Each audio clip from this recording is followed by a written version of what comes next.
12 लाख की आबादी है। डिस्ट्रिक्ट किश्तवाड़ है, डिस्ट्रिक्ट डोडा है और डिस्ट्रिक्ट रामबन है। जेएमसी का कॉलेज है और वो डोडा के अंदर है। बड़े बड़े नेता आए हैं, बड़े बड़े लोग आए हैं।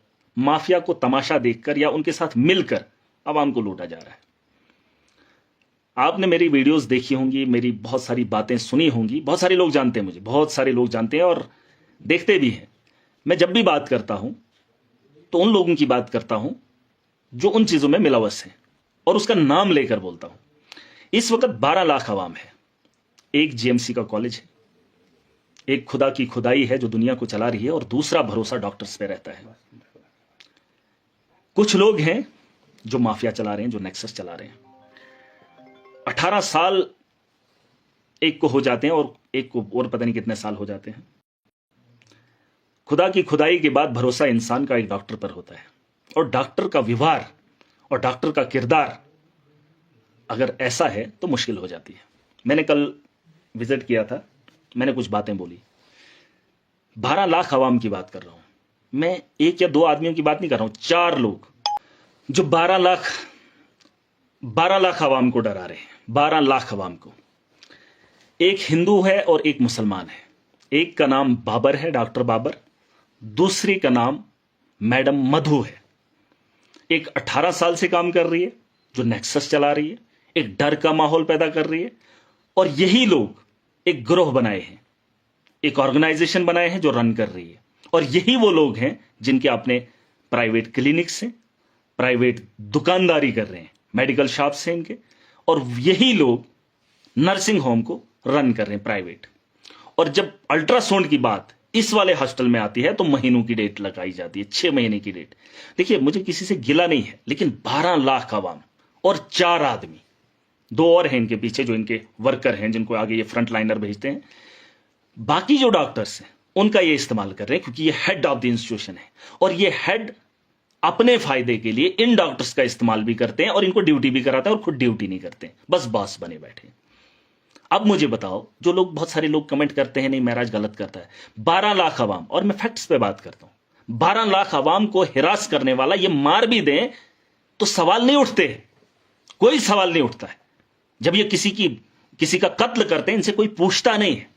लेकिन मैं पब्लिक रिप्रेजेंटेटिव, जब मैं इनको बोलता हूं वर्दी लगाने को तो इनको तकलीफ होती है कि एक एमएलए आता गुंडागर्दी करता है। अरे तुम तो जाहिलों की जमात हो जो आवाम, 12 लाख आवाम का गला घोंटते हो और फिर डराओगे हम प्रोटेस्ट करेंगे। और जो लोग तुम्हारे साथ खड़े होंगे उन लोगों को भी मैं बोलना चाहूंगा, इनके साथ खड़े मत होइए। ये नेक्सस चला रहे हैं और उस नेक्सस का अगर आप हिस्सा नहीं हो तो, क्योंकि आप लोगों को खराब कर रहे हैं। और 12 लाख आवाम को मैं इस हाल में नहीं छोड़ सकता हूं। या तो गवर्नमेंट हॉस्टल चलेगा या तो इनकी गुंडागर्दी खत्म होगी। और अगर आप लोग मेरे इस पागलपन को जाहिलियत समझोगे तो यकीन जानो तुम्हें लूटने में ये कसर नहीं छोड़ेंगे। इस वक्त आवाम को बता रहा हूं, करोड़ों का रुपया लगाया है और प्राइवेट के लिए हायर कर रहे हैं। और एक आदमी को, वो प्राइवेट जो कसाई खाना चलाने का काम कर रहा है, वो भी एक आदमी है और उसकी जेब भरने के साथ साथ अपनी जेब भी भरने के लिए ये तामझाम बुन रहे हैं। और वो जो छोटा फिरका है, कुछ स्टूडेंट्स हैं, उनको ये ड्यूटी पे लगाते हैं। ऑनलाइन जो इनका अटेंडेंस था वो अटेंडेंस तक खत्म कर दी इन्होंने। इनको कोई पूछने वाला नहीं क्योंकि ये गवर्नमेंट कॉलेज के मुलाजिम है। और अगर इनकी मैं बात कहूं, मैं फैक्ट्स पे बात करता हूं और मैं झूठ नहीं बोलता हूं, मेरा कौन खोलता है। तुम खून को भी बेचोगे, तुम चाय का रेट भी खाने से ज्यादा लगाओगे और फिर महराज पे सवाल उठाओगे। तुम 12 लाख आवाम को दबोचोगे और एक जब आवाज उठाएगा तुम उसकी आवाज दबाने के लिए दुनिया को इकट्ठा करोगे। एक को भी नहीं छोड़ूंगा। इतना जुल्म और इतना माफिया मैं नहीं देख सकता, ये सुन लेना। और जो आवाम मुझे देख रही है, कल को तुम्हारी बारी होगी। अगर सरकार ने ये चीजें रखी हैं लोगों के लिए तो उनका फायदा आवाम को पहुंचाना ये मेरे लिए फर्ज है। चाहे उसके लिए मुझे 1 हफ्ता इंतजार करना पड़े, चाहे मुझे 1 महीना इनसे लड़ना पड़े, या तो ये सिस्टम में आकर सिस्टम को रन करेंगे, वरना माफिया को मैं रौंद के रख दूंगा। ये मेरी बात नोट कर लेना। और जो लोग इनके साथ खड़े हैं वो भी माफिया है। मैंने एक डॉक्टर की और बात कही, 3 मेडिकल शॉप्स खोली हैं। एक तो वो डॉक्टर भी है और मेडिकल शॉप भी है। हमारा बच्चा जब ट्रेनिंग करके आता है वो क्या बेचेगा, क्या बेचेगा वो? अरे वो उसके पास लाइसेंस है, लेकिन उसकी दुकान पे जाने के लिए भी नीचे तय होता है मेडिकल कॉलेज में कि किसकी दुकान से आपको दवाइयां खरीदनी है।